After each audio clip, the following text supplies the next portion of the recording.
yang kelompok besar itu, yang kelompok besar apakah ada yang sudah membuat artikel dan submit artikel ke jurnal yang project ini ya, apa artikel yang dibagi kelompok besar itu ada yang sudah di kelas ini ada yang sudah. Mohon maaf, belum Ibu. Belum, Yang belum siswa yang semua. kalian pilih ini kan Ya kalau bisa ini berdasar ya dapat psikologi dari diusahakan filosofi itu ya, karena kita sudah berdasarkan mau masuk ke kriteria yang yang ke-6 ya. Yang ke-6 kan berarti ini apa udah mau mendekati pertemuan yang ke-14 kan, sudah kan untuk apa artikel itu kan nggak cukup 1 bulan yang biasanya lebih ya. Ya, Ya baik mungkin Ibu. minggu depan harus sudah ada ini apa perkembangan ya, pekan depan harus sudah ada ya.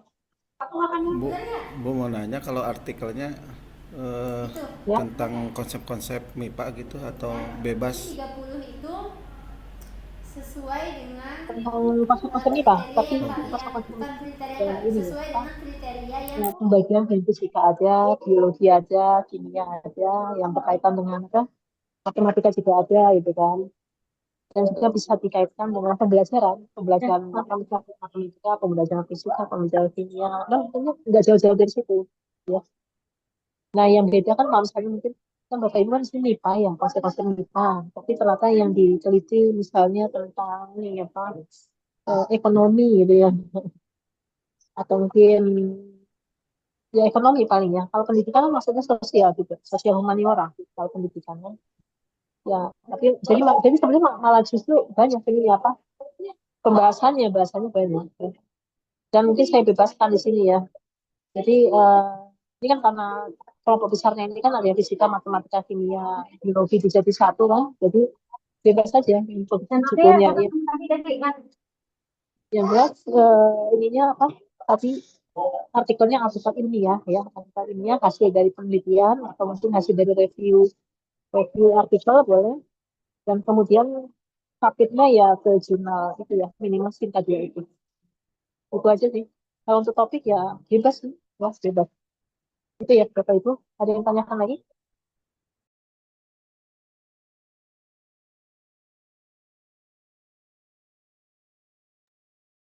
Tidak Ibu, cukup. Ya, baik kalau gitu mungkin langsung saja lanjut ke apa pemaparan hasil diskusi kelompok ya, kelompoknya kelompok 4 ya. Kelompok 4 silakan untuk jarak kecepatan dan kecepatan benda. Ya.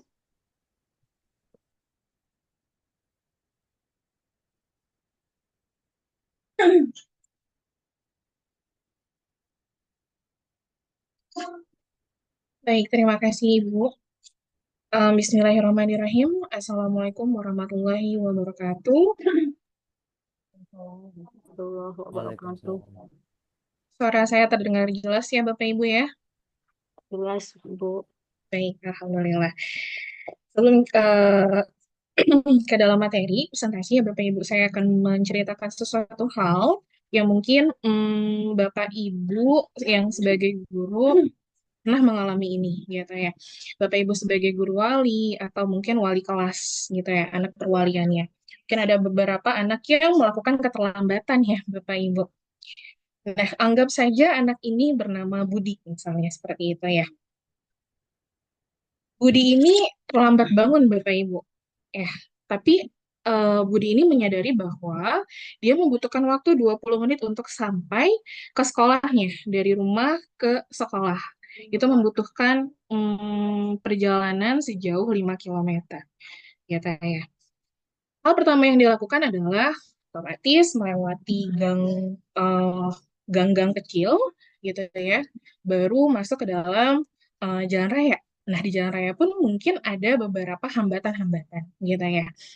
Di dalam perjalanannya dia gitu ya, perjalanan ini mungkin terlihat kosong. Nah, saat luang ini, Budi itu menjaga posisi gas motornya sehingga jarum speedometer itu agar tetap stabil, ya Bapak Ibu. Pada saat perjalanan melewati jalan raya, mungkin ada beberapa hal yang dia lewati juga, yaitu salah satunya lampu merah, gitu ya. Kita juga mungkin melakukan hal itu juga ya, dan merasakan juga seperti itu. Pada saat lampu merah, yang awalnya merah berubah menjadi hijau. Nah, di sini ada perubahan kecepatan tuh, ya Bapak Ibu. Yang awalnya 0 km menjadi 40 km atau bahkan lebih atau bahkan kurang gitu ya. Karena kita melakukan penarikan gas sedalam-dalamnya gitu ya. Lalu mungkin ada drama lain. Entah itu kucing nyebrang atau mungkin bahkan yang namanya apa namanya angkot tiba-tiba berhenti atau mungkin ibu-ibu yang sen kiri tiba-tiba belok ke kanan. Mungkin kita, semoga bukan kita salah satunya yang ibu-ibu ya. Nah, pada saat ini kita atau si Budi itu akan melakukan penarikan eh, rem tuh secara mendadak. Ini juga terjadi perubahan kecepatan Bapak Ibu yang awalnya 40 km yang tadi saya ucapkan atau mungkin bahkan lebih berubah menjadi 0 km per jam gitu ya. Dari ilustrasi yang ada, mungkin kita bisa simpulkan bahwa ada tiga hal, yaitu seberapa jauh kita melangkah, yang kedua kecepatan berpindah, yang ketiga yaitu seberapa sering kita tancap gas dan injak rem gitu ya. Mungkin juga hal ini bisa dirasakan oleh Bapak Ibu ketika Bapak Ibu melakukan perjalanan dari rumah ke sekolah atau kemanapun Bapak Ibu berada gitu ya. Atau mungkin kalau memang Bapak Ibu tidak menggunakan eh, kendaraan pribadi, menggunakan ojol dan lain sebagainya, ini tetap akan terjadi gitu ya. Nah, materi ini akan kita bahas selama sejam ke depan, yaitu mengenai konsep jarak kecepatan dan percepatan benda oleh kami, yaitu kelompok 4, dengan saya sendiri, yaitu Miranti Octavia, dan rekan-rekan saya, yaitu Pak Agung Setiono Nugroho dan Pak Marianus Demumau. Gitu ya, Bapak Ibu. Baik, mungkin sebelum mulai juga, mungkin kita akan membuat kesepakatan di mana presentasi kami akan ada beberapa pertanyaan. Saya harap Bapak Ibu dapat secara aktif menjawab pertanyaan tersebut. Lalu yang kedua, akan melakukan sesi tanya jawab atau diskusi ya Bapak Ibu. Kami mungkin akan membuka dua sesi tanya jawab. Sesi pertama yaitu 5 pertanyaan. Sesi kedua yaitu 3 pertanyaan. Jika memang waktu masih mencukupi, kami akan membuka sesi selanjutnya. Begitu ya Bapak Ibu ya. Baik, kita lanjut.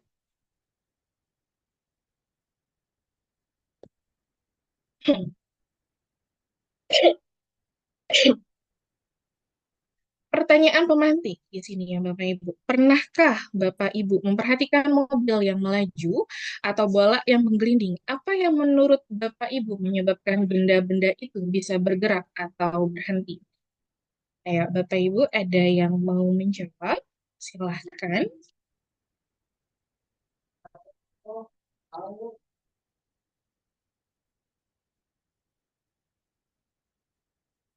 Bapak Ibu, mungkin ada yang mau menjawab atau mengutarakan pendapatnya?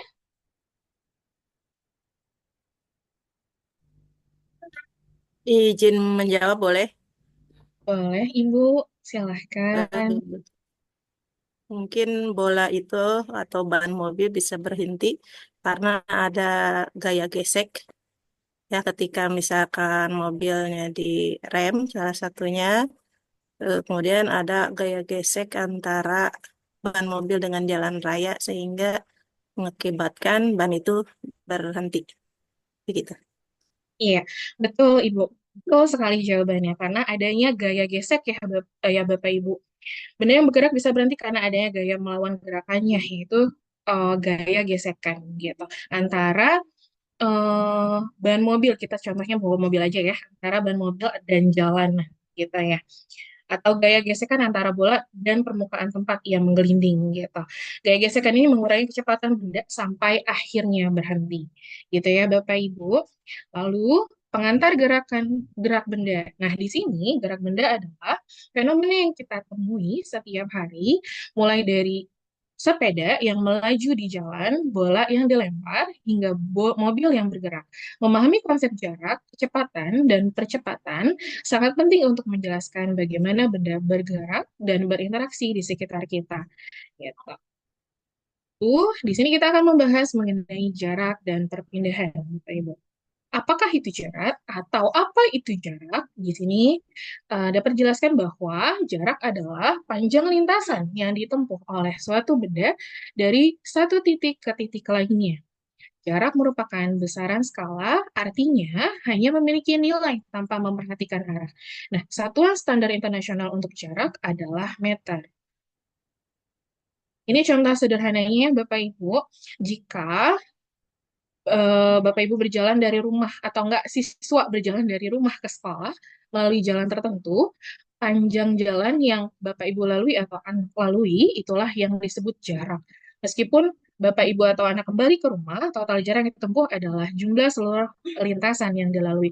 Berarti kalau misalnya dari rumah ke sekolah itu adalah 400 meter ya Bapak Ibu, terus berarti dari sekolah ke rumah juga 400 meter, jarak itu dijumlahkan ya Bapak Ibu, 400 ditambah 400 gitu. Atau di sini 800 ditambah 800 berubah menjadi 1.600 gitu.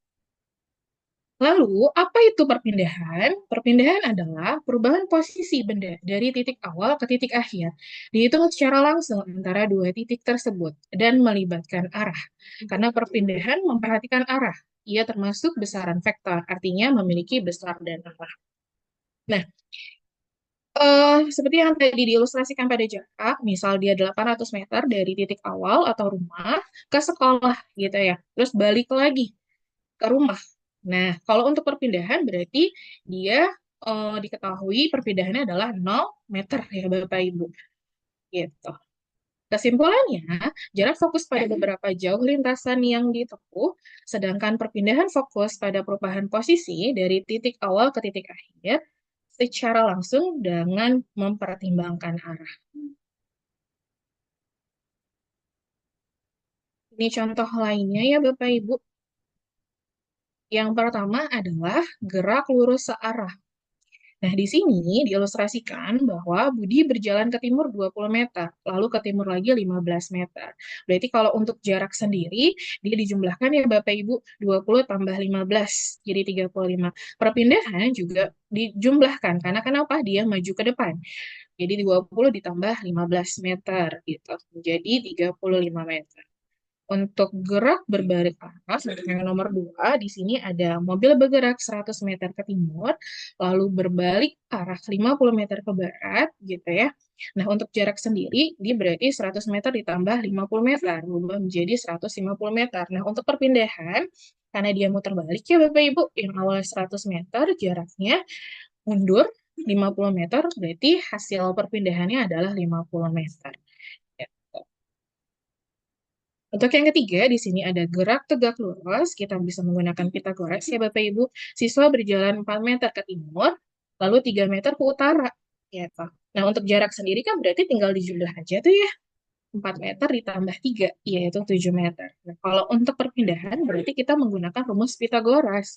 Di mana akar 4 pangkat 2 ditambah 3 pangkat 2. Hasilnya adalah akar 25. Nah, katakan hasilnya adalah 5 meter gitu ya. Lalu lintasan melingkar. Seorang pelari mengelilingi lintasan melingkar 400 meter dan kembali ke titik start ke barat gitu ya. Nah, untuk jaraknya itu 400 meter. Nah, perpindahan 0 meter. Seperti yang tadi saya bilang bahwa kalau misalnya dia kembali ke titik awal, berarti perpindahannya tetap di angka 0 ya gitu ya Bapak Ibu ya. Nah, ini adalah rumus jaraknya. Rumus dasarnya yaitu jarak sama dengan kecepatan dikali waktu. Atau S sama dengan V dikali T. S itu adalah jarak, dengan satuannya itu meter, V itu kecepatan, itu adalah waktu. Catatan penting di sini, Bapak Ibu, jarak bersifat skalar, artinya hanya memiliki nilai besaran tanpa arah yang tadi sudah pernah dibahas, gitu ya. Contohnya, jika mobil bergerak dengan kecepatan 20 meter M per S selama 5 detik, maka S sama dengan 20 dikali 5, sama dengan 100 meter. Kita ya, Bapak Ibu. Kita lanjut. Setelah jarak, kita akan membahas mengenai kecepatan.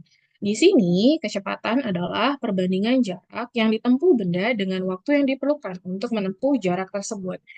Kecepatan menunjukkan beberapa cepat suatu benda bergerak dari satu titik ke titik lainnya. Nah, untuk kecepatan ini sendiri, dia terdapat dua jenis ya Bapak Ibu. Yang pertama adalah kecepatan rata-rata. Yang kedua adalah kecepatan sesaat. Untuk kecepatan rata-rata sendiri, itu adalah total jarak dibagi total waktu. Untuk kecepatan sesaat sendiri, kecepatan pada waktu tertentu gitu ya. Untuk rumus kecepatan, di sini ada kecepatan sama dengan jarak dibagi waktu, atau V sama dengan S dibagi T. Gitu. Semakin besar jarak yang ditempuh dalam waktu yang sama, maka semakin besar kecepatan benda tersebut. Selanjutnya, di sini ada apa sih yang dimaksud dengan kecepatan rata-rata?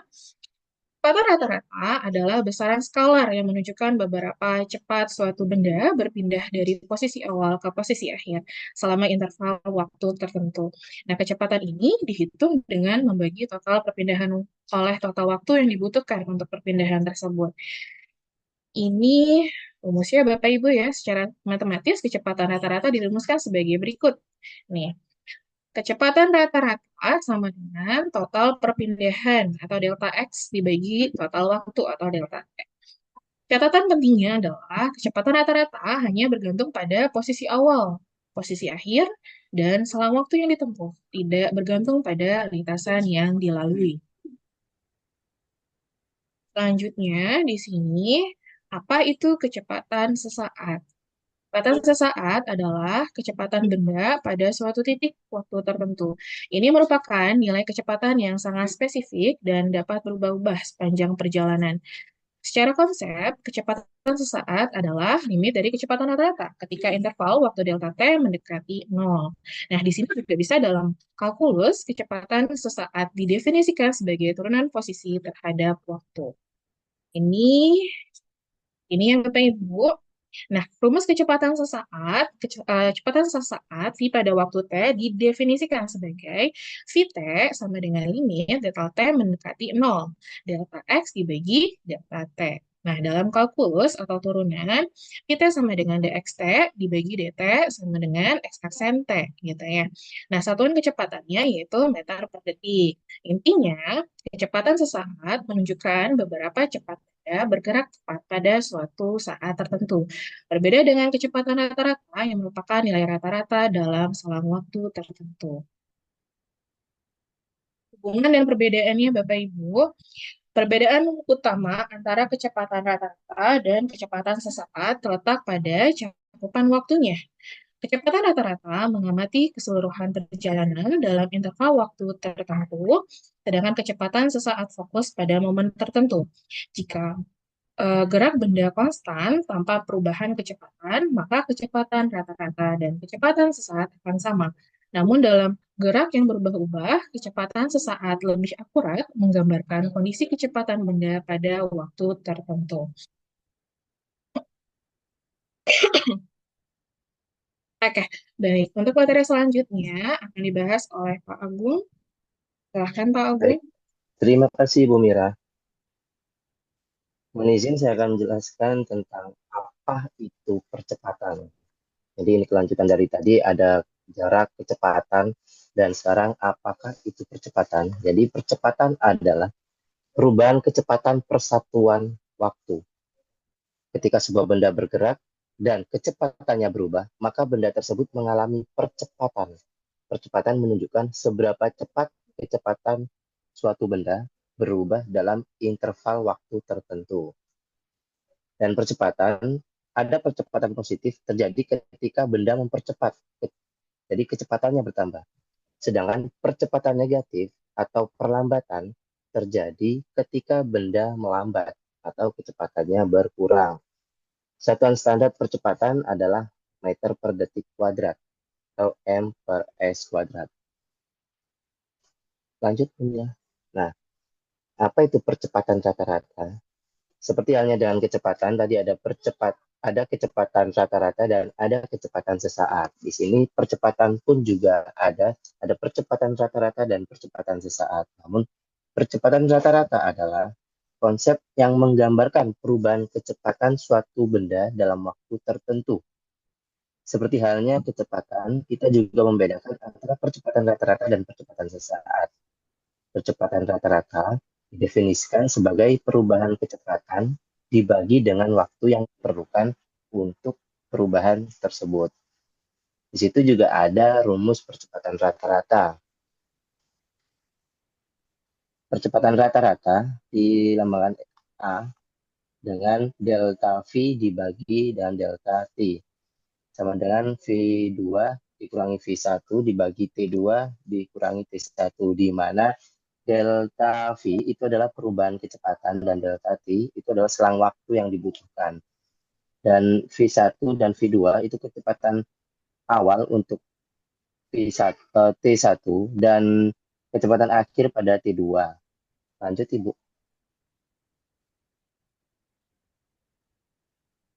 Ini adalah salah satu contoh real percepatan sesaat. Ada analisis performa mobil Formula One. Jadi dalam sesi simulasi balapan malam hari di Formula One Bahrain Grand Prix, tim teknisi Mercedes AMG Petronas Formula 1, tim sedang mengevaluasi performa akselerasi mobil saat keluar dari tikungan menuju lintasan lurus utama.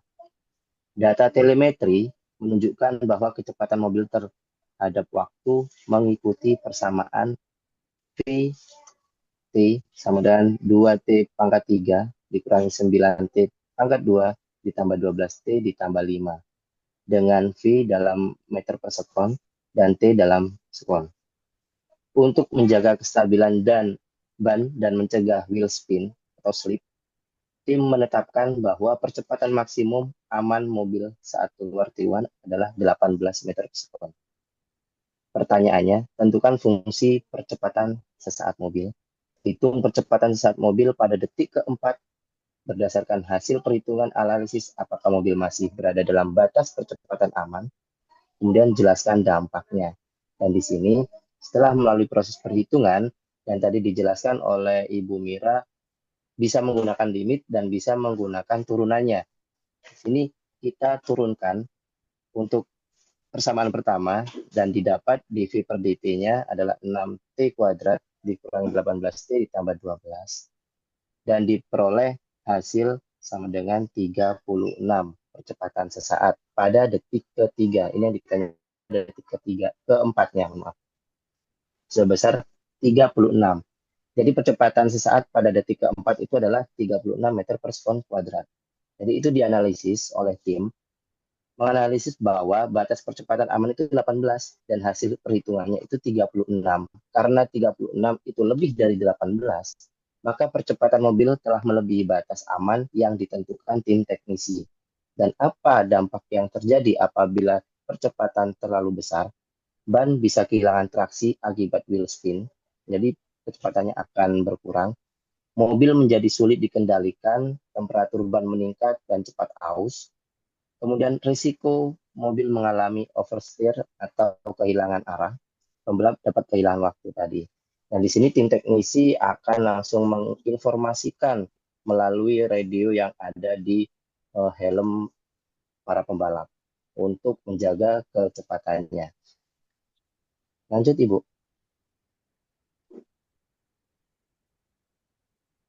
Kemudian ada itu dulu, Ibu. Perbanding yang percepatan rata-rata dulu, Ibu.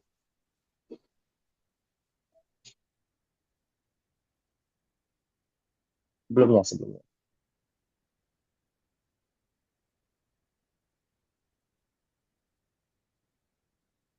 Soal tadi ya. Nah, dan ini untuk percepatan rata-rata, ada contoh soal juga analisis performa akselerasi mobil F1. Kalau tadi percepatan sesaat, kalau ini percepatan rata-rata. Dalam sesi pengujian aerodinamika menjelang Monaco Grand Prix, tim teknisi dari Oracle Red Bull Racing sedang menganalisis performa akselerasi mobil. Saat keluar dari tikungan lambat menuju lintasan lurus pendek, data telemetri dari sensor ECU, Electronic Control Unit, menunjukkan bahwa ketika mobil keluar dari tikungan, itu kecepatan awal mobil adalah 72 km per jam. Setelah 6 detik, kecepatannya meningkat menjadi 216 km per jam. Kepala teknisi ingin mengetahui percepatan rata-rata mobil selama proses akselerasi tersebut untuk mengevaluasi efisiensi sistem tenaga mesin, traksi ban, dan performa aerodinamika. Standar tim, percepatan rata-rata optimal mobil pada area tersebut adalah minimal 6 meter per sekon. Dengan menghitung percepatan rata-rata, rumus percepatan itu A sama dengan VT dikurangi V0 dibagi dengan T. Di mana V itu adalah kecepatan akhir dan V0 adalah kecepatan awal dibagi waktunya. Jadi kecepatan awalnya 72 km per jam. Kilometer per jam kita jadikan meter per sekon karena itu satuannya. Kemudian kecepatan akhir 216 km per jam. Kilometer per jamnya juga kita jadikan meter per sekon, di mana kilometer 1 kilometer itu adalah 1000 meter dan jam jadikan detik 3600 detik. Itu kita kalikan. Dan diperoleh hasil 20 meter per sekon untuk kecepatan awal dan kecepatan akhir didapatkan 60 meter per sekon. Kemudian langkah tersebut kita substitusikan ke rumus, didapatkanlah hasil 6,67 meter per sekon. Jadi percepatan rata-rata mobil itu 6,67 meter per sekon. Dengan analisis standar tim, di sini minimal tim itu 6 meter per sekon, namun hasil perhitungannya 6,67 meter per sekon, lebih cepat. Karena akselerasinya ini performa lebih besar, maka performa akselerasi mobil sudah memenuhi standar opsional tim. Selanjutnya, Ibu. Next. Nah, perbandingan jarak kecepatan dalam percepatan. Jarak sendiri bisa skalar yang mengukur panjang lintasan ditempuh pada benda tidak bergantung pada arah gerakannya yang sudah dijelaskan oleh Ibu Miryanti tadi. Kecepatan sendiri besaran vektor yang menunjukkan laju perpindahan benda persatuan waktu memiliki besaran dan arah. Dan percepatan sendiri itu juga besaran vektor menunjukkan perubahan kecepatan persatuan waktu bisa positif ataupun negatif. Selanjutnya, Ibu. Di sini juga ada persamaan gerak dasar, gerak lurus beraturan atau GLB. Gerak lurus beraturan adalah gerak lurus yang memiliki kecepatan tetap. Kalau beraturan itu kecepatannya tetap setiap waktu. Jarak yang ditempuh benda dalam GLB selalu bertambah secara tetap. Dengan rumus S sama dengan V dikali T. Dengan S adalah jarak yang ditempuh dengan satuan meter, V adalah kecepatan tetap meter per sekon, dan T adalah waktu. Adapun ciri-ciri atau gerak lurus adalah kecepatan konstan, tetap. Percepatan 0. Tidak ada percepatan. Jaraknya berbanding lurus dengan waktu. Selanjutnya, Ibu. Dan adapun persamaan gerak lurus berubah beraturan. Di sini GLBB adalah gerak lurus yang kecepatannya berubah secara teratur, baik bertambah atau dipercepat maupun berkurang ataupun diperlambat. Contohnya, mobil yang mulai bergerak dari diam atau ketika direm. Jadi apabila dipercepat, itu A lebih daripada 0. Apabila diperlambat, A kurang dari 0. Di situ juga ada beberapa rumus GLBB, gerak lurus berubah beraturan. Apabila ditinjau dari rumus jaraknya, S sama dengan V0 kali T ditambah setengah AT kuadrat. Kemudian adalah rumus kecepatannya juga. Ada rumus kecepatan tanpa waktu dan rumus waktu. Kemudian terakhir rumus kecepatan rata-rata. Dan jika A sama dengan 0, maka GLBB menjadi GLB atau kecepatannya tetap. Selanjutnya, Ibu.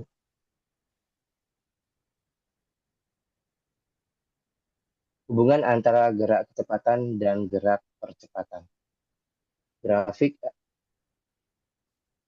di samping adalah alat yang sangat berguna dalam fisika untuk menggambarkan hubungan antara jarak, kecepatan, dan percepatan. Dalam GLB, grafik terhadap waktu akan membentuk garis lurus.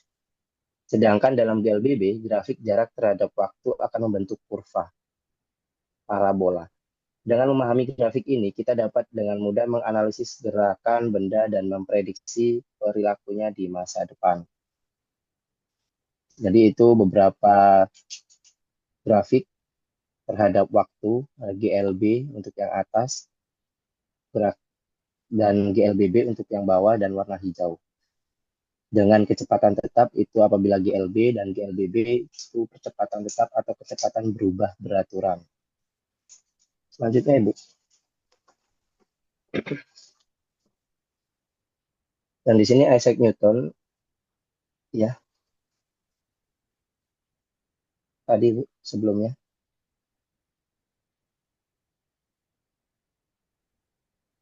Ada percepatan benda juga. Di sini ada hukum-hukum Newton, Isaac Newton, menuturkan bahwa apabila menurut hukum Newton 2, semakin besar gaya yang bekerja pada benda, akan semakin besar percepatannya. Jadi ada beberapa faktor yang menyebabkan benda itu mengalami kecepatan, percepatan, atau perlambatan. Itu diantaranya adalah dipengaruhi oleh gaya. Selanjutnya Ibu. Adapun penerapan konsep dalam fenomena fisik, ada aplikasi dalam sistem transportasi.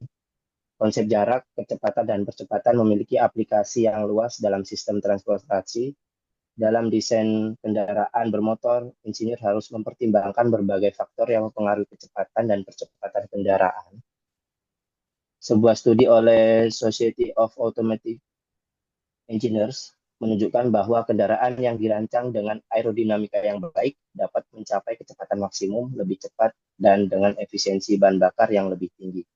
Dan konsep percepatan dalam olahraga, dalam dunia olahraga juga konsep percepatan sangat penting untuk meningkatkan performa atlet, harus memahami bagaimana percepatan mempengaruhi waktu tempuh mereka.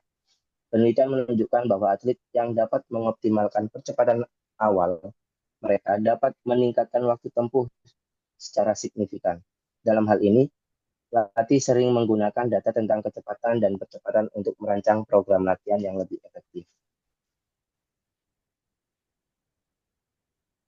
Lanjut Ibu. Oke, pentingnya memahami konsep ini. Buat apa sih untuk memahami konsep percepatan, kecepatan, jarak? Jadi memahami jarak, kecepatan, percepatan sangat penting dalam kehidupan sehari-hari di bidang transportasi. Konsep ini digunakan untuk merancang sistem navigasinya, menghitung waktu tempuhnya, dan mengoptimalkan rute perjalanan. Kendaraan modern dilengkapi speedometer dan sistem pengereman yang bekerja berdasarkan prinsip-prinsip ini. Jadi di dalam transportasi yang sudah saya jelaskan tadi, dalam olahraga pun juga ada, kemudian dalam rekayasa, insinyur menggunakan konsep ini untuk merancang pesawat terbang, roket, dan mesin-mesin canggih yang membutuhkan perhitungan gerak yang berpresisi. Dan konsep jarak, kecepatan, dan percepatan membantu kita memahami dan memecahkan berbagai tantangan di dunia nyata secara lebih efisien dan aman. Selanjutnya, ini ada sedikit filosofi dinamika fisika. Jadi percepatan bukan sekedar tentang seberapa cepat kita melaju, melainkan seberapa gigih kita bertransformasi dari diam menjadi bergerak. Lanjut Ibu. Nah, selanjutnya akan disampaikan oleh Bapak Marianus. Silakan Bapak. Terima kasih Pak Agung. Selamat siang Bapak, Ibu. Mohon izin saya akan menjelaskan terkait dengan gerak melingkar beraturan dan juga gerak melingkar berubah beraturan. Nah, di sini bisa Bapak Ibu sambil melihat bahwa gerak melingkar beraturan adalah gerak suatu benda yang bergerak pada lintasan berbentuk lingkaran dengan kelajuannya tetap. Walaupun kelajuannya tetap, arah kecepatannya selalu berubah, sehingga benda tetap mengalami percepatan menuju pusat lingkaran, atau biasa disebut percepatan sentripetal. Nah, ini contoh dalam kehidupan sehari-hari, itu seperti biang lala, kendaraan saat menikung, baling-baling, dan juga putaran mesin cuci saat mencuci. Itu bisa dilihat ilustrasinya Bapak Ibu di situ.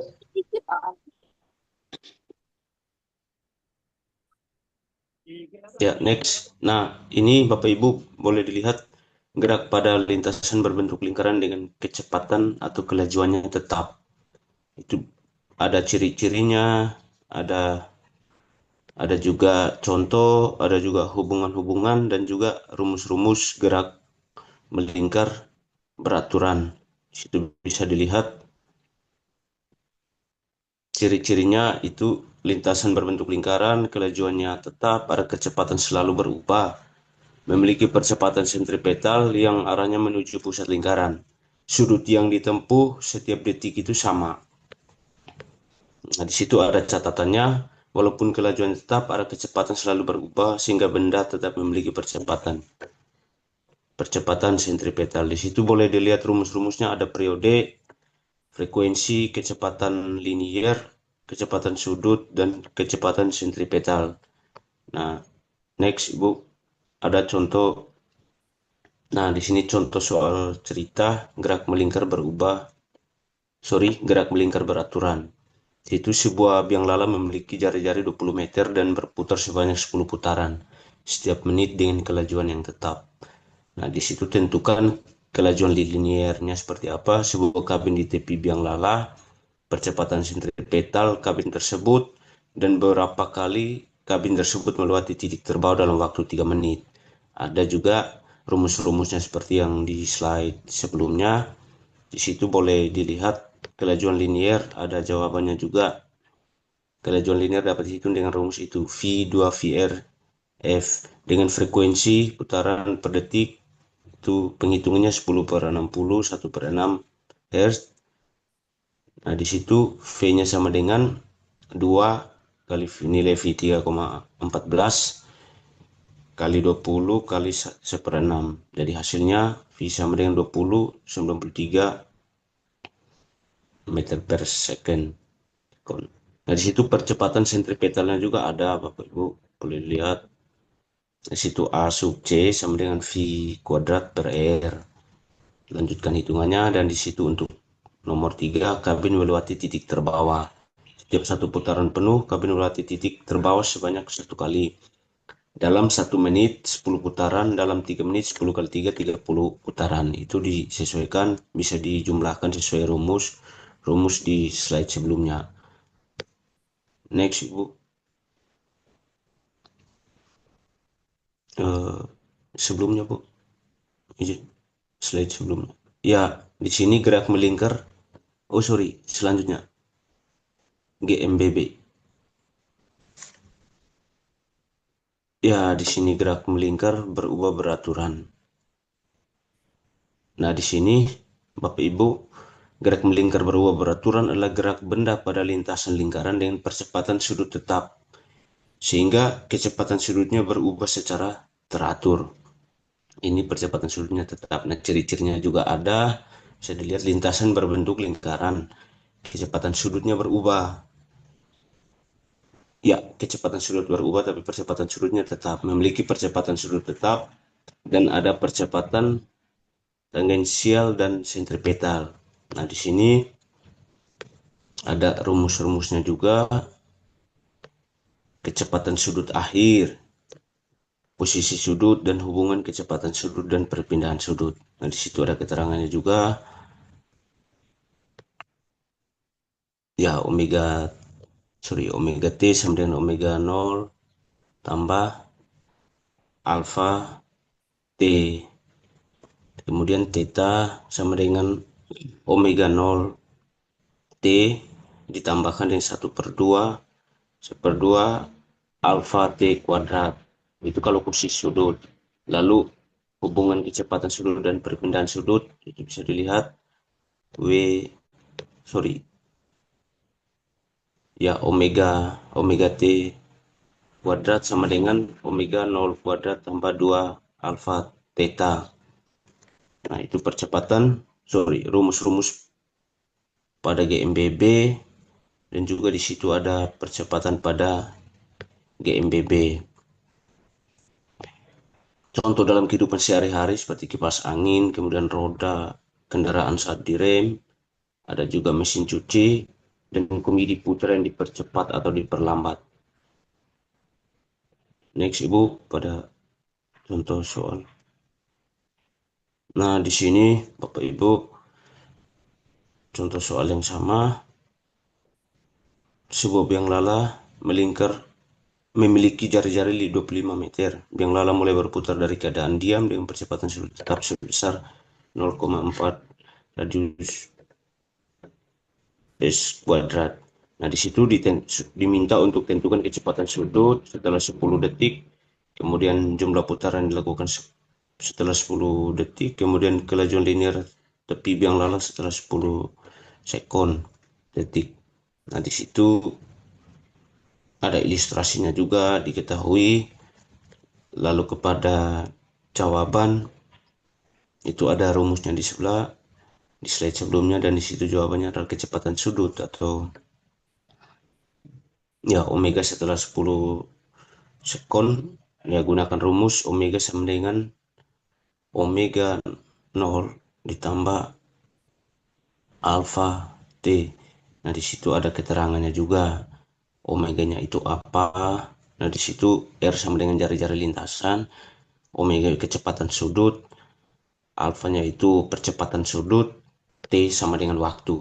Tinggal disubstitusi, omega sama dengan 0 tambah 0,4 kali 10. Nah, di situ jawabannya adalah 4 radius per second.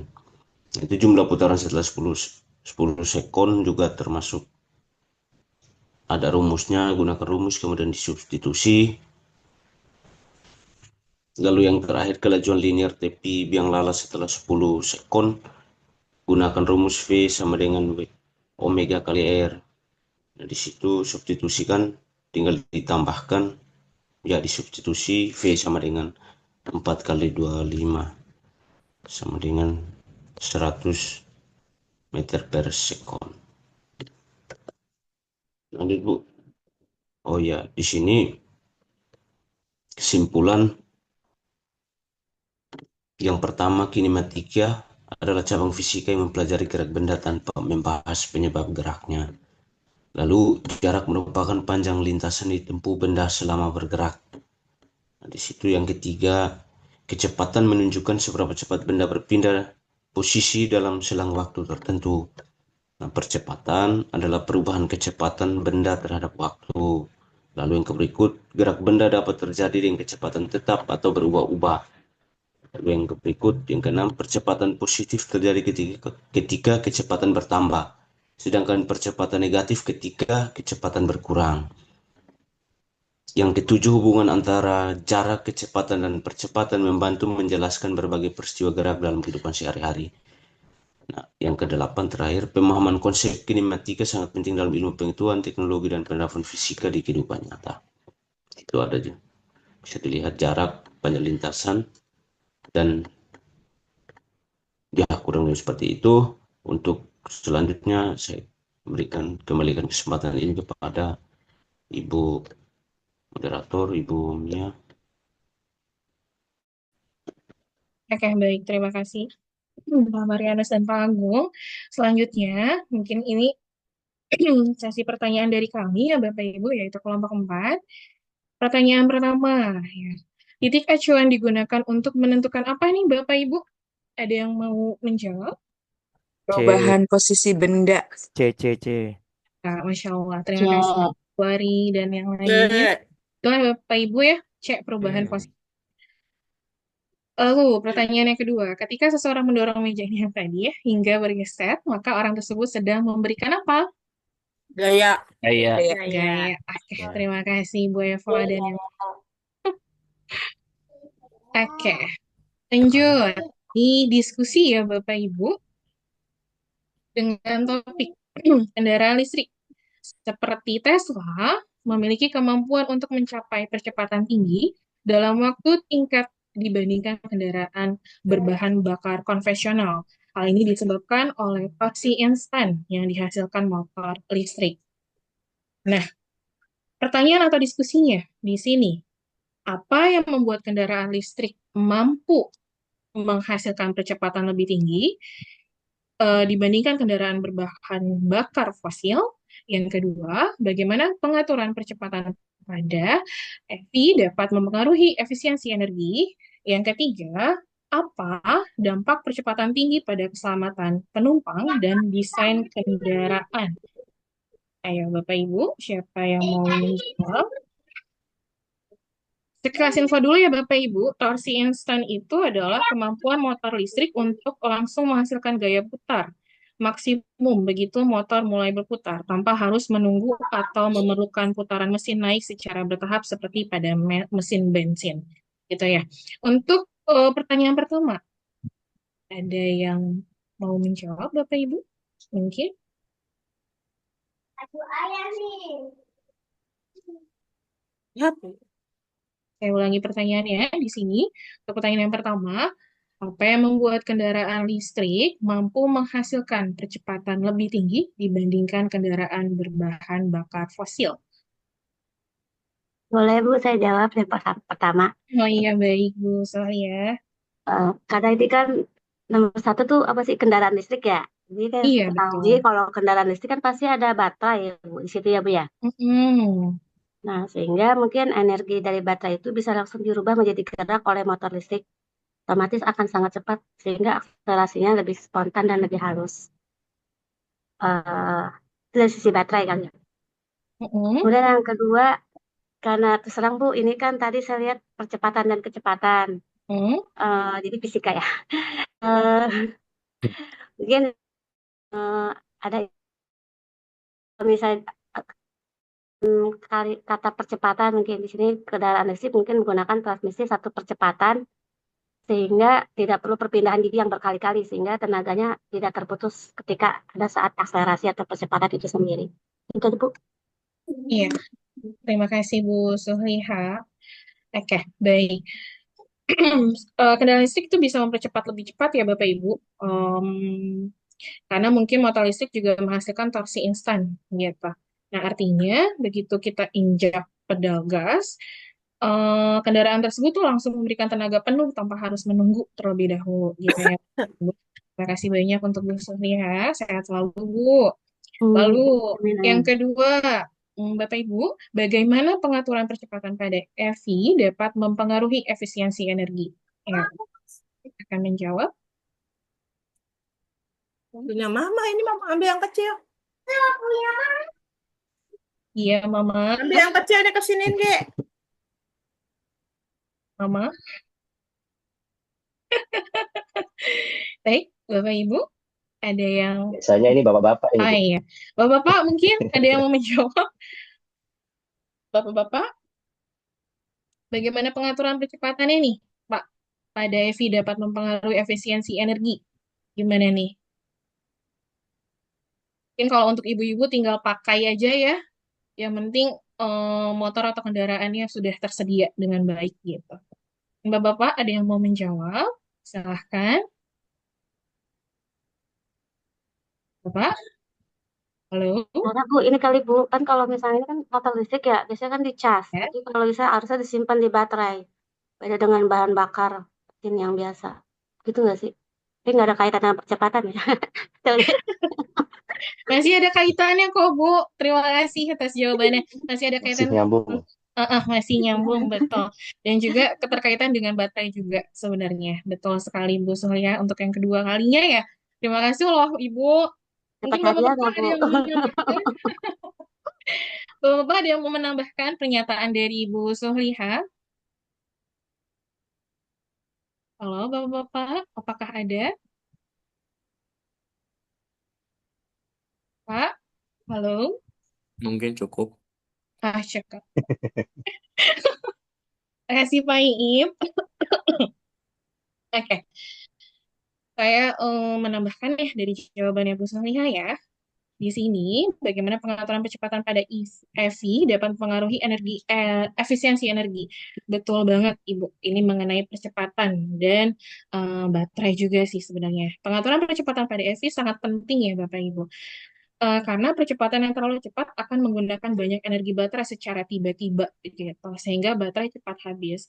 EV biasanya memiliki sistem kontrol yang mengatur seberapa cepat kendaraan bisa berakselerasi agar penggunaan energi jadi lebih hemat dan baterai lebih awet. Jadi di sini bisa kita simpulkan cara menginjak pedal gas dan bagaimana sistem pengatur tenaga sangat berpengaruh pada jarak tempuh dan efisiensi energi.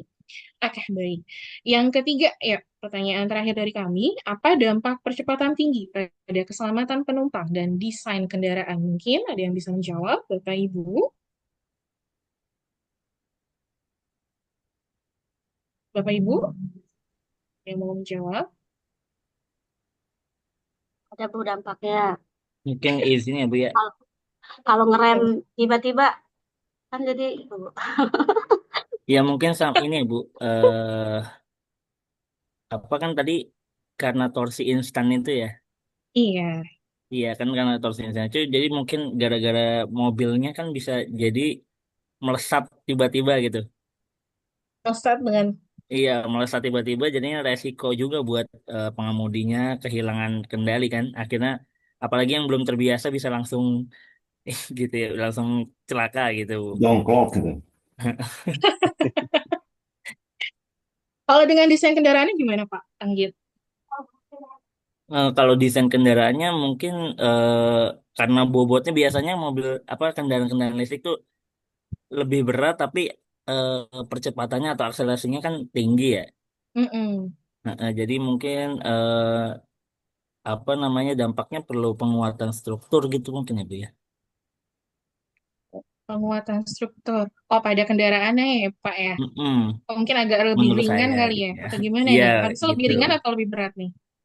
Harusnya Agar lebih dia ringan balance. kali ya kalau misal dari bobotnya cuman juga deh, Bu. Oke, baik. Mungkin ada yang menambah apa? Cukup, Bapak? Yes, Harus lebih Ibu. ringan ya. Kenapa, Pak?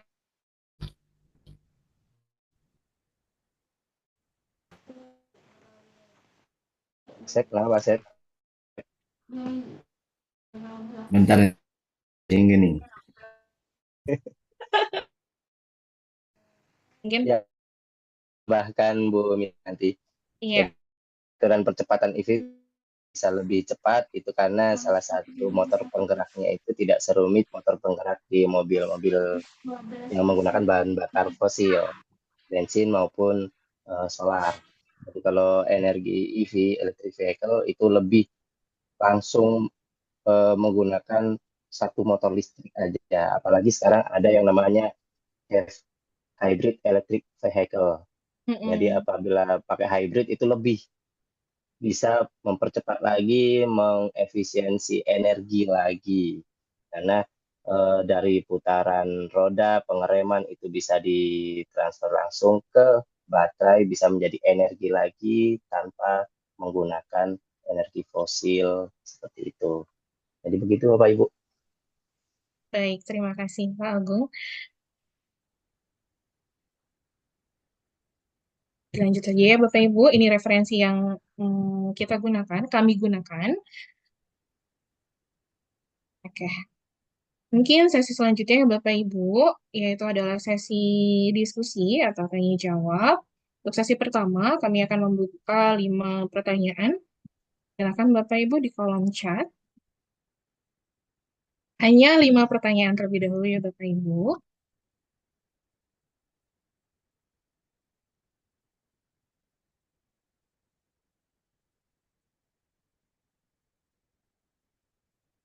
Bapak Ibu, kami menunggu. Apa sudah cukup dimengerti ya Bapak Ibu ya? Sudah, Bu. Terima kasih Bu Mumun. Ada nih pertanyaan. Oke.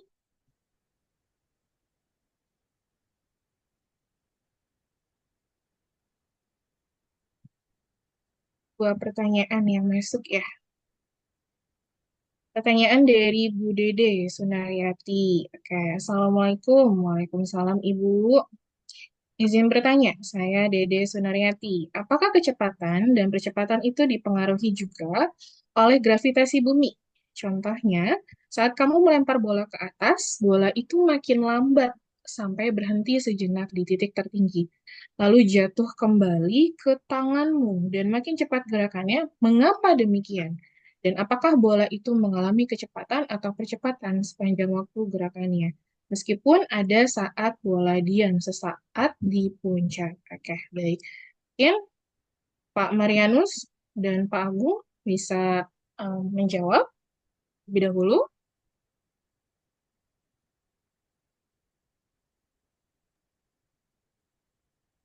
Gravitasi. Baik, saya mohon izin pertanyaan pertama dari Ibu Dede Sunarnyati, apakah kecepatan dan kecepatan itu dipengaruhi juga oleh gravitasi bumi? Jadi, ya Ibu, ada salah satu faktor untuk pengaruh dari kecepatan dan percepatan itu adalah gravitasi bumi. Karena gravitasi, contohnya bola yang dilempar tadi Bu ya, salah satu contoh paling mudah yang memahami, karena kita tinggal di bumi dan di sini kita sudah ditetapkan untuk gravitasi bumi adalah 9,8 meter per second kuadrat. Jadi bola memiliki kecepatan awal ke atas, namun bumi selalu menarik bola ke bawah dengan gaya gravitasinya. Jadi akibatnya kecepatan bola itu ke atas makin berkurang sedikit demi sedikit karena adanya percepatan gravitasi bumi tersebut.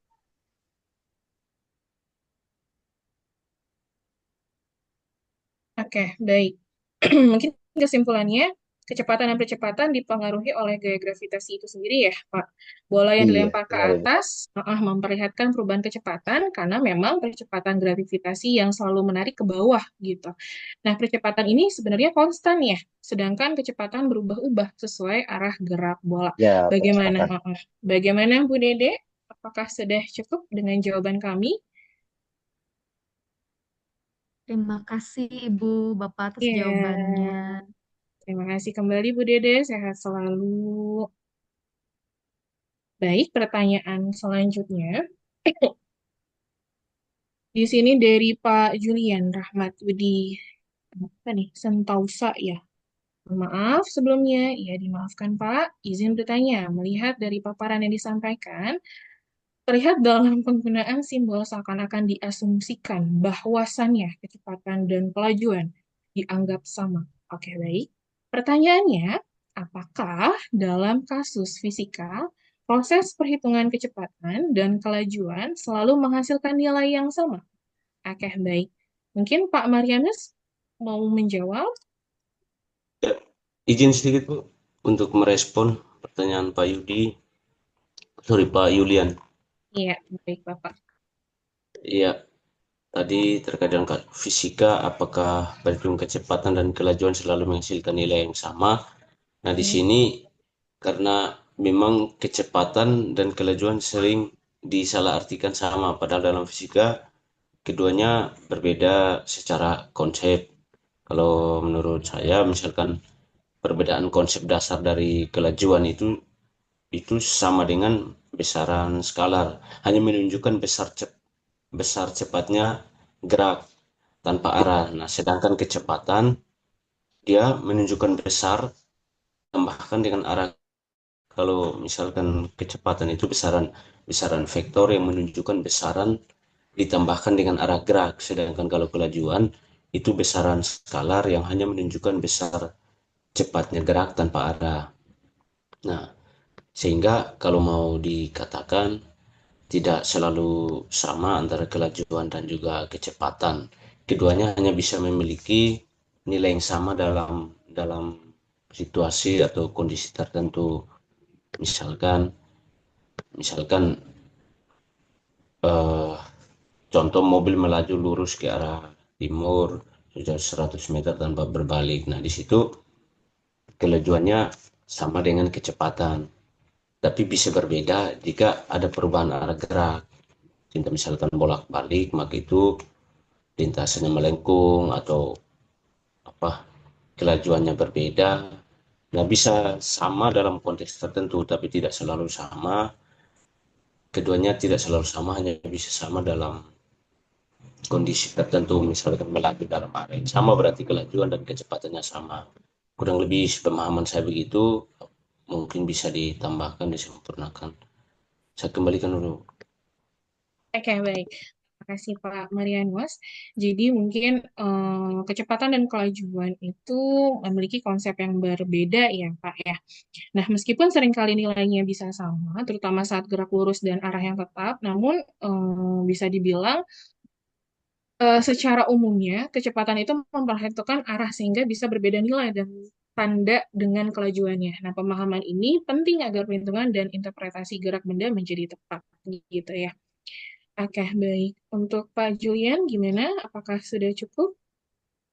Sedikit aja itu kenapa simbolnya disamain ya antara kelajuan dan kecepatan. Apakah memang itu sudah ketetapannya seperti itu atau memang gimana gitu ya? Maksudnya itu kan penggunaan simbolnya sama-sama V ya. Tadi yang dipresentasikan Pak Agung V, yang Pak Marianus V. Sedangkan kan kalau konsep yang berbeda biasanya dalam matematika kan simbolnya beda gitu. Gitu. Apakah memang sama gitu? Apa ada bedanya seharusnya? Ya, izin menunjukkan kalau kelajuan itu V itu diperoleh dari jarak tempuh dibagi waktu, V sama dengan S per T. Kalau kecepatan ya, itu bisa V itu juga bisa kecepatan juga. Namun kalau kecepatan V topi itu diperoleh dari delta X per delta T melalui perpindahan dan selang waktu. Jadi dipengaruhi oleh perpindahan dibagi selang waktu kalau kecepatannya.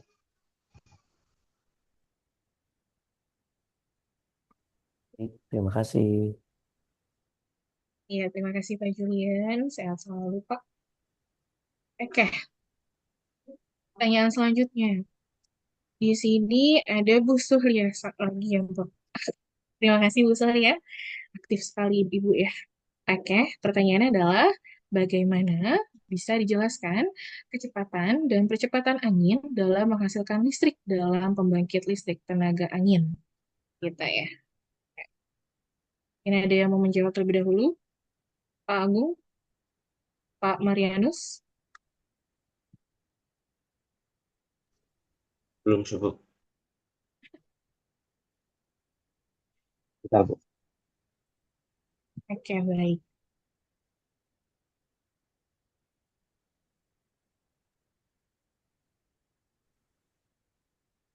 Baik, izin menjawab untuk pertanyaan Ibu Suhlia.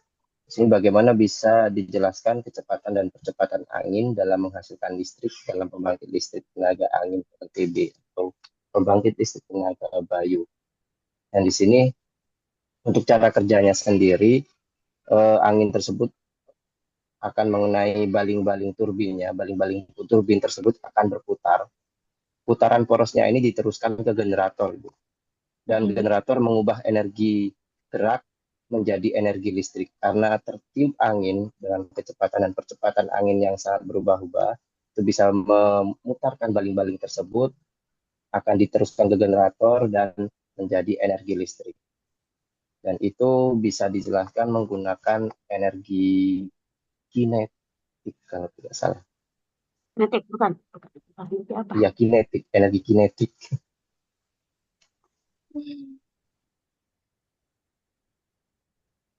Oke, baik.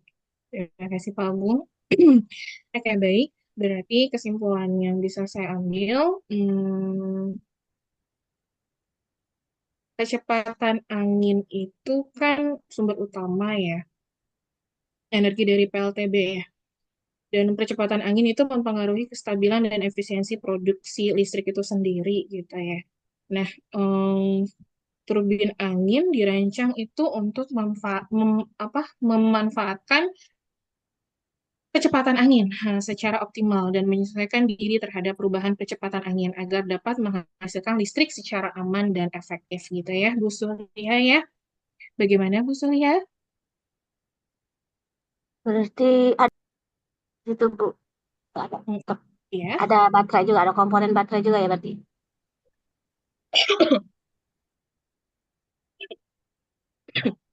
Maaf, Bu, maaf. Berarti tadi komponen itu ada turbin, generator. Ada ada komponen baterai juga nggak di situ, Bu? Buat nyimpen itu. Situ. Sama. Ada komponen baterainya? Enggak. Baterai, iya. Itu akan Harusnya, disalurkan ke baterai penyimpan. harusnya ada sih. Oke, terima kasih. Terima kasih kembali, Ibu.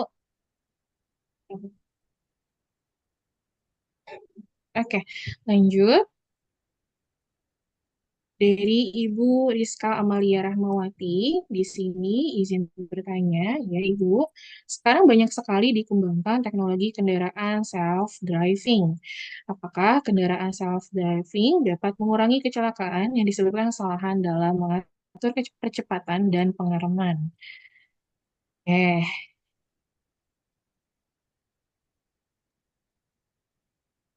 Izin menjawab pertanyaan dari Ibu Rizka.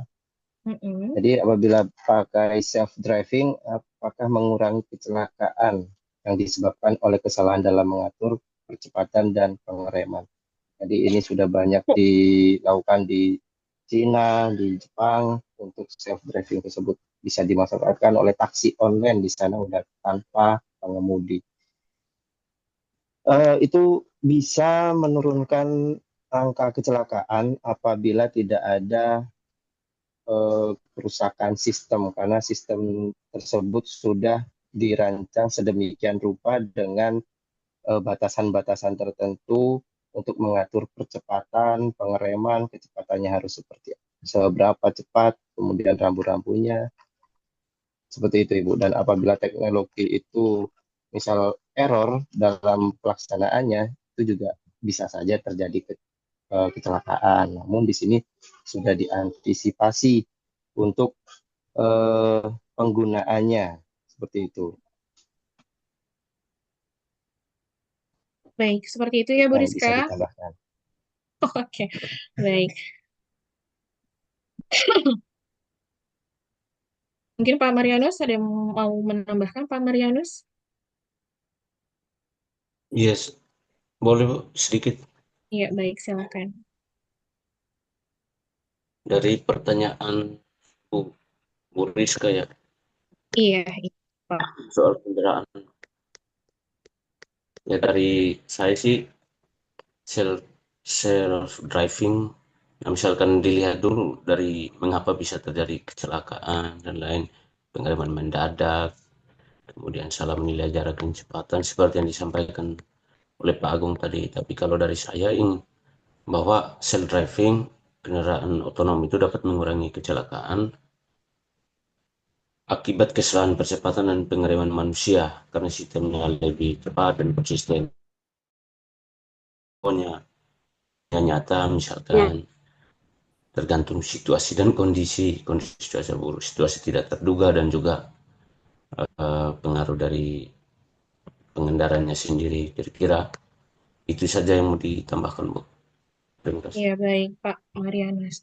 Oke, mungkin untuk self-driving itu sendiri mungkin kita nggak tahu ya Bapak Ibu apakah di situ ada kondisi cuaca buruk atau mungkin gangguan sensor atau situasi jalan yang kompleks yang dapat mempengaruhi performa kendaraan tersebut ya. Tapi kan secara otomatis juga pembuatnya melakukan yang terbaik agar self-driving itu minim kesalahan gitu ya. Bagaimana Bu Rizka? baik, terima kasih Ibu atas jawabannya, Bapak. Oke, baik. Terima kasih. Saya selalu Ibu. Oke, di sini Pak Anggit ya, Bapak Muhammad Anggit Wicaksono. Assalamualaikum, Waalaikumsalam Bapak. Selamat siang, ya siang. Izin bertanya Bapak Ibu, seperti yang kita tahu, planet-planet bergerak mengelilingi matahari dengan kecepatan yang berbeda-beda, dipengaruhi oleh jarak planet dari matahari. Seperti bumi yang bergerak, berevolusi, mengelilingi matahari dengan kecepatan yang konstan atau tepat. Apakah ada hubungannya dengan pengaruh percepatan gravitasi? Lalu, jika bumi berevolusi dengan kecepatan yang sangat tinggi, mengapa kita tidak merasakan embusan angin atau guncangan yang hebat akibat pergerakan tersebut? Layaknya saat kita berdiri di atas kendaraan yang melaju kencang. Oke, baik, pertanyaannya luar biasa. Gimana, Bapak? Bapak? Saya izin menjawab pertanyaan Ibu Aisyah terlebih dahulu ya. Boleh? Oke, boleh. Jadi pertanyaan dari Ibu Aisyah di sini, apakah tubuh manusia memiliki batas toleransi terhadap percepatan tertentu? Ya, tadi jawabannya iya, tubuh manusia ini memiliki batas toleransi Bu terhadap percepatan karena organ-organ tubuh dipengaruhi oleh gaya inersia dan gravitasi.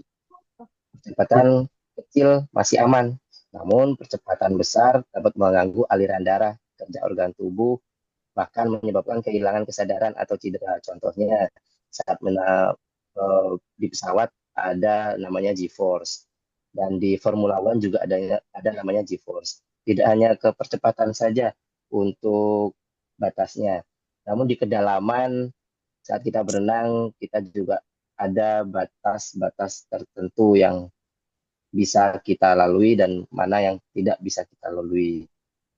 Dan banyak sekali terkait dengan kondisi tubuh manusia itu sangat eh, punya batasan terhadap beberapa hal, ada di percepatan, di kedalaman, tekanan, kemudian ada di suara pun juga kita punya batas kecepatan berapa desibel gitu. Nah, kesimpulannya untuk apakah tubuh manusia ini memiliki batas toleransi? Ya, ada. Namun kekuatan orang berbeda-beda. Untuk percepatannya berapa kilometer per jam itu yang masing-masing orang berbeda-beda tergantung kekuatannya. Contoh di kalau kita mengendarai kendaraan biasa aja maksimal 200 km per jam mungkin udah deg-degan.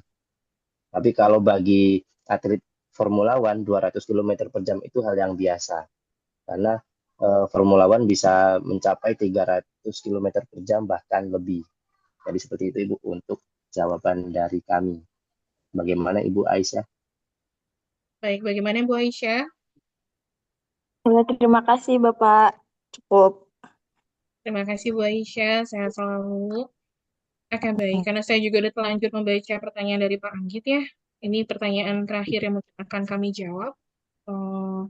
Terlihat dari waktu yang terbatas ya Bapak Ibu ya. Saya baca lagi ulang ya, mohon maaf Pak Anggit ya. Kita tahu bahwa bergerak mengelilingi matahari dengan kecepatan yang bergerak mengelilingi matahari dengan kecepatan yang konstan atau tetap apakah ada hubungan dengan pengaruh kecepatan gravitasi. Lalu jika oke. Oke, baik Pak Anggit. Apa ya? Planet-planet kan termasuk bumi itu bergerak mengelilingi matahari ya, karena gaya gravitasi yang diberikan gitu. Nah, gaya gravitasi ini tuh memberikan percepatan yang selalu mengarah ke pusat orbit, yaitu matahari itu sendiri ya, Pak Anggit ya. Nah, sehingga planet tetap berada pada lintasan melingkar atau yang kita ketahui elips gitu ya. Jadi, meskipun kecepatan linear bumi bisa dianggap konstan secara kasar dalam orbitnya, bumi itu sebenarnya mengalami percepatan karena arah kecepatannya terus berubah mengikuti kelengkungan orbitnya. Nah, bumi itu kan bergerak dengan kecepatan sekitar 29,8 km ya, mengelilingi matahari. Nah, kecepatan ini tuh sangat besar bagi kita gitu. Tetapi karena gerakannya adalah gerakan melingkar atau elips di ruang hampa udara atau bisa kita sebut dengan vakum, eh, tidak ada medium seperti udara yang menimbulkan hambatan atau angin yang kita rasakan gitu. Jadi kita tidak merasakan hembusan angin dari gerakan bumi ini gitu. Mengapa sih kita tidak merasakan guncangan atau angin yang tadi Bapak tanyakan gitu kan? Nah, ketika kita berada di kendaraan yang melaju cepat di permukaan bumi misalnya, kita merasakan angin karena kendaraan bergerak melalui udara yang menjadi medium perantaranya gitu kan. Namun bumi dan atmosfernya itu bergerak bersama-sama sebagai satu sistem yang hampir tidak ada perbedaan kecepatan gitu antara kita dan udara di sekitar kita gitu kan. Selain itu, sebenarnya kan ruang angkasa itu adalah vakumnya gitu ya. Sehingga tidak ada udara luar yang menimbulkan perasaan angin atau guncangan gitu. Nah, kesimpulannya mungkin gerak revolusi bumi itu bisa dipengaruhi oleh percepatan gravitasi yang membuat bumi terus berada di orbitnya. Namun, kita tidak bisa merasakan angin atau guncangan dari kecepatan tinggi bumi karena tidak ada medium yang menimbulkan hambatan dan kita bergerak bersama atmosfer bumi secara serempak gitu ya. Nah, percepatan yang ada itu adalah percepatan arah, bukan kecepatan yang membuat kita merasa bergerak seperti dalam keadaan kendaraan cepat. Gitu ya Pak Anggit. Bagaimana Pak Anggit?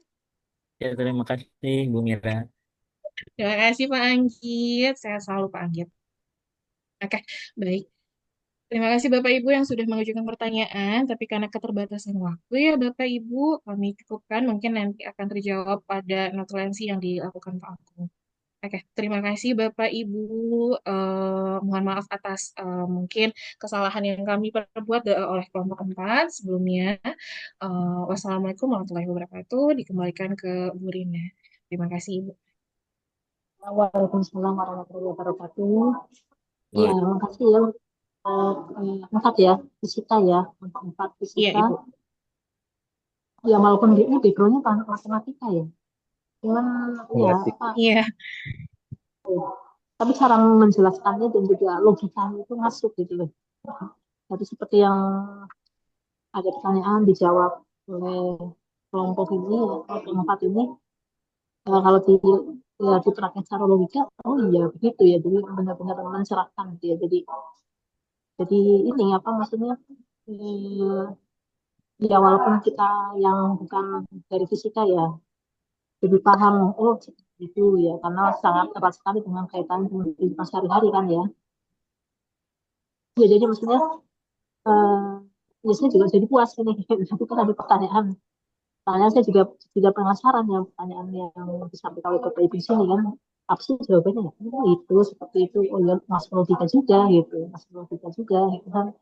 Jadi ini eh, ya kemampuan dalam menjelaskan dan juga memahami materinya. Oke nih, bagus ini kalau empat ya. Jadi paham gitu, paham dan bisa menjelaskan dengan baik. Ya,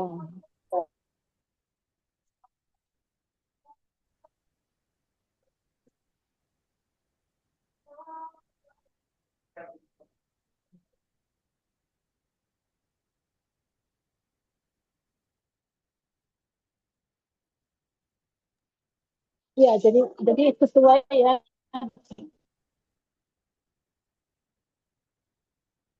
Putus-putus suaranya, Bu.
Terus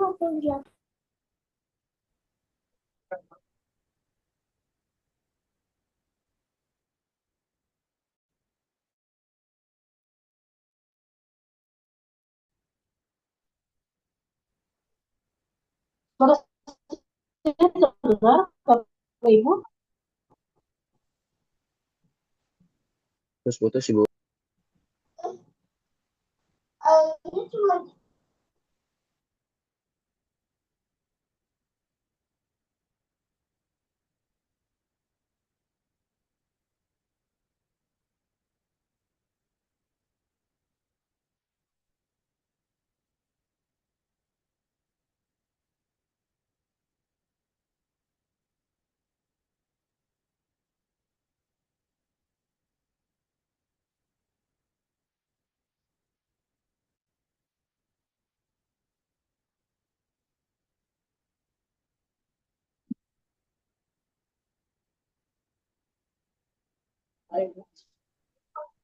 Bapak Ibu, suara saya kedengar? Iya, Bu. Kedengaran tapi kecil. Oh iya, ini tadi sempat sinyalnya hilang sih. Ya, ya mungkin nggak lama-lama ya. Tinggal waktunya tidak 1 menit ya. Ya, maksudnya tadi yang disampaikan, walaupun tadi kan pertanyaan juga ada pertanyaan, kemudian agak lama menunggu ya, tadi ya belum ada pertanyaan tadi kan ya. Tapi ternyata lama-lama ada pertanyaan dan apa maksudnya itu menunjukkan ini apa antusiasme dari ini peserta kan ya. Jadi menarik yang disampaikan oleh kelompok 4 ini dengan materinya jarak, kecepatan dan percepatan ya. Ini erat sekali kaitan dengan kita sehari-hari ya. Dan mungkin bisa ini ya, Bapak Ibu ya, bisa apa nih ya tadi? Misalnya bisa apa, dikaitkan juga dengan biologi ya. Ini tadi fisika kan ya, ini fisika tapi bisa dikaitkan dengan biologi. Misalnya tadi tentang percepatan itu kan berkaitan juga dengan mungkin anatomi tubuh ya. Fisiologi tubuh manusia kan. Fisiologi misalnya kecepatan detak jantung, kecepatan aliran darah gitu kan. Nah, itu ada pengaruhnya enggak gitu. Jam berapa percepatannya berapa gitu kan. Dari situ bisa saling ada kaitannya itu antara fisika sama biologi gitu. Kalau misalnya kita lebih detail jadi apa peneliti yang meneliti tentang itu kan yang berkaitan dengan tadi misalnya tadi fisiologi tubuh ya. Nah, itu kan bisa bergabung dengan orang-orang fisika, ya kan? Orang-orang fisika. Nah, itu jadi saling melengkapi, gitu ya. Keilmuannya itu saling melengkapi, ya. Kemudian juga berkaitan juga dengan mungkin apa kalau matematika erat sekali ya. Tadi kan fisika juga matematika tidak di apa tadi perhitungannya ya. Logika matematikanya juga, ya. Kemudian misalnya kalau misalnya dikaitkan dengan yang lain, misalnya apa kimia juga ya. Tapi karena saya biologi ya, jadi saya tadi melihatnya, oh iya bagaimana kalau misalnya berkaitan dengan ini ya, kecepatan dalam tubuh itu detak jantung, kemudian apa aliran darah gitu kan, kan darah itu kan di dalam tubuh kita kan mengalir kan, tidak diam saja. Ya. Kemudian bisa juga kita melihatnya itu dari ini loh, dari apa alam ya.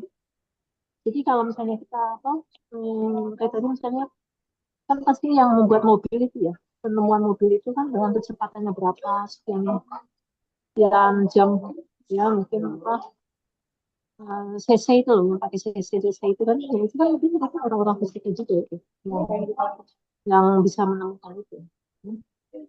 Nah itu bisa dikaitkan juga dengan teknik mesin ya kecepatan di apa di instrumen-instrumen ya di laboratorium instrumen di perusahaan ya, di pabrik gitu kan. Nah, itu kan bisa sama juga dengan kereta api ya dari kan apa kecepatan laju kereta api dari sekian jam itu kan lalu lintasnya kan ya itu kan satu atau dua cuma hanya ada dua jalur misalnya. Tapi kenapa misalnya tidak saling ya tidak saling bertuburkan ya kalau yang ini apa yang normal kan. Ya itu kan hitungnya dari itu sudah kecepatan ya. Jadi banyak sekali gitu ya sebetulnya. Kalau kita gali lagi tentang kecepatan dan percepatan dikaitkan dengan kehidupan sehari-hari dan juga berkaitan dengan keilmuan yang lain gitu. Ya saling ada ini apa irisannya ada ya. Ya mungkin itu aja ya Bapak Ibu apa mungkin penekanan dari saya tambahan dari saya secara keseluruhan sudah oke ya untuk kelompok 4 nih. Saya apresiasi terutama di diskusinya tadi ya apa banyak yang ya benar-benar ya logikanya ini ya apa masuk gitu ya. Ya, mungkin itu aja ya Bapak Ibu. Sampai kita ketemu lagi pekan depan ya. Assalamualaikum warahmatullahi wabarakatuh. Waalaikumsalam.